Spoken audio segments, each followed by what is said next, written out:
Something that I found interesting, I guess, for lack of a better term, from this last section of the book was how, as the Allies are starting to progress, especially following D-Day in June of 1944, her mood and her writing in the book, it changes. It becomes a lot more positive, and well, that's a super nice aspect of the book. I think knowing the hindsight of the story um, with Anne Frank, it's hard to read in the sense that it's like I know from hindsight that that she and her family were captured and that they didn't make it, but it's like I read here on June 6th, like this is D-Day, the invasion has begun. She's excited.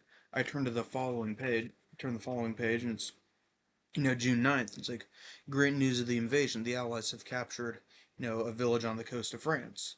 I turn a couple more pages, to June 27th, and it's like the mood has changed. Everything is going enormously well.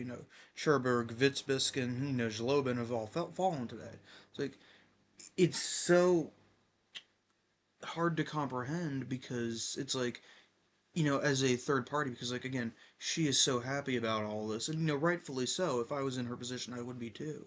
But as a reader, I know how this ends. It's I wish I could. There's a more respectful way to say it, but it's like she doesn't make it. She dies at Bergen-Belsen. Her dad Otto is the only survivor, and I think that's just it's something that I feel like in hindsight of already knowing the story to an extent, it's a false joy because again, I want to be happy for her, but it's hard to.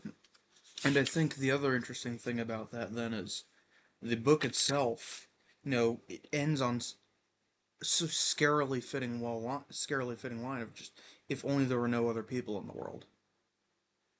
How do you end it like that? How do you time like I know it was because that she was captured like 2 days later, but the fact that it just so happened to end on that line, I think it really strikes home the facts of how this all played out, and I think it makes you think is I guess the best way I can describe it.